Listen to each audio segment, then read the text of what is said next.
riratwandikira biti mutazayoba inzira. Uru rwandiko ni igitangaza ntabwo isi ndeba kure, erega menya n'ibyahazaza nkiri muri ubu buzima. Kubacikanwa amateka tuyavimuzi, Mana warakoze cyane simba nziyomva niyo njya. Bibiliya murikira ahacuze umwijima, mbera itabaza ibirenge byanjye ntibizasitara. Nzakurya nkiriho, ujya umbera ifunguro ry'umunsi, umfatiye runini uri ndeba kure.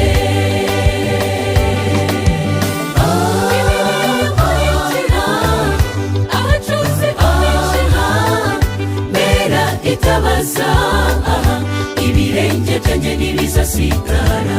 Nzakurya nkiriho, ujya umbera ifunguro ry'umunsi, umfatiye runini ngwino umbere umucyo.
Ahacuze umwijima, mbera itabaza ibirenge byanjye ntibizasitara.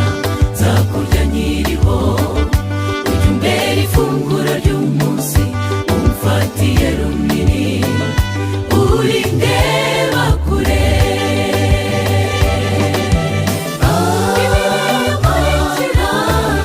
Ahacuze umwijima, mbera itabaza ibirenge byanjye ntibizasitara. Nzakurya nkiriho, ujya umbera ifunguro ry'umunsi, umfatiye runini ngwino umbere umucyo.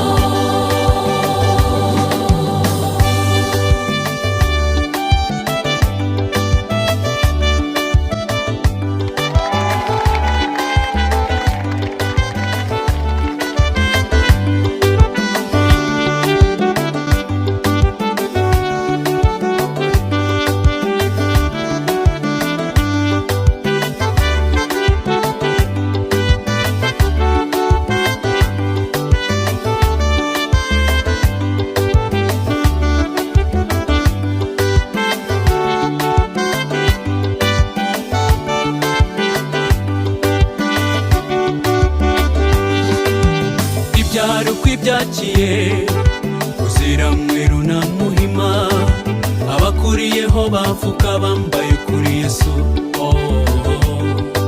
Nta mwijima ukubamo, abakuriye bashisha bumva basangira umwuka n'imisusire by'umwami Yesu, utuma bahagarara bemye ntibatinya guhamya. No mu bihe bigoye, igihe amapfa yateye, ibihe byakakaye, basohoza inshingano ukababera ishema. Bibiliya we, Bibiliya murikira ahacuze umwijima, mbera itabaza ibirenge byanjye ntibizasitara. Nzakurya nkiriho, ujya umbera ifunguro ry'umunsi, umfatiye runini uri ndeba